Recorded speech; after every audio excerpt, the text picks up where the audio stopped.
Anthropic says the U.S. government has removed foreign access restrictions on its Fable 5 AI model. Now, for more, let's bring in Bloomberg's Minmin to tell us more about the backdrop and what led to this decision. So this came about more than a couple of weeks after the U.S. government had told Anthropic that it needs to seek U.S. permission to have foreign actors access two of its most powerful models. That's Mythos 5 and Fable 5.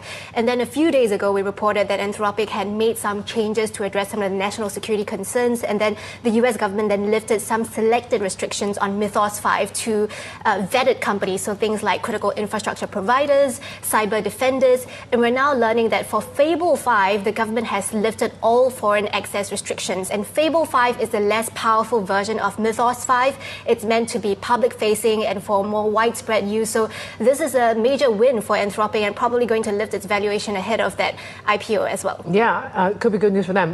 What about the implications? What could this have mean for some of Anthropic's Chinese rivals? Yeah, I think they are twofold. One is that, first of all, the race is back on with the Chinese rivals because if the US continues to place these restrictions on Anthropic, then it means that any deployment of the frontier models, whether it's by Anthropic or even OpenAI and all the other US models, that deployment is going to be very limited if the restrictions are in place, right? So that hands a lot of advantage to the to the Chinese players whose prices are already much lower and the models are often open source, so that already increased their market adoption rate.